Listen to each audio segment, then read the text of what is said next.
Hello friends, അങ്ങനെ നമ്മുടെ ചെമ്പനീർ പൂവ് പുതിയ പ്രൊമോയിൽ എന്തൊക്കെയാണ് നമ്മുടെ ശ്രുതിയും കൂടെ വന്നിട്ട് നമ്മുടെ സച്ചിനോടും അച്ഛനോടും പറയുന്നുണ്ട്. അതായത് ആ പൈസ തട്ടിക്കൊണ്ടുപോയ ആളെ കിട്ടുവാണെങ്കിൽ ആ പൈസ കിട്ടുമ്പോൾ തിരിച്ച് ഫുള്ളും എനിക്ക് തന്നെ തരണം എന്ന് സച്ചിനോട് പറയുകയാണ്. അപ്പൊ സച്ചി പറയുന്നുണ്ട്, എടുത്ത് വായിക്കും, നിന്നെ പോലെ അല്ലടാ ഞാൻ പൈസ തന്നിരിക്കും എന്നൊക്കെ പറയുന്നുണ്ട് കേട്ടോ.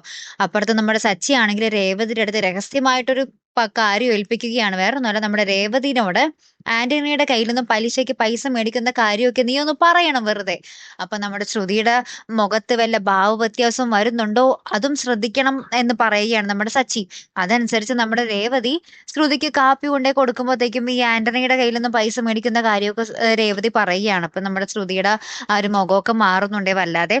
ആ മുഖഭാവത്തിന്റെ വ്യത്യാസമൊക്കെ നമ്മുടെ രേവതി ഇങ്ങനെ സംശയത്തോടുകൂടി നോക്കി നിൽക്കുന്നുണ്ട്. അപ്പൊ എന്തായാലും അടുത്ത പണി ഉടനെ തന്നെ കിട്ടും നമ്മുടെ ശ്രുതിക്കിട്ട്, അല്ലെ കൂട്ടുകാരെ? കാത്തിരിക്കാട്ടോ. അപ്പൊ അടുത്തൊരു വീഡിയോ വരുന്നത് വരയ്ക്കും ഗുഡ് ബൈ.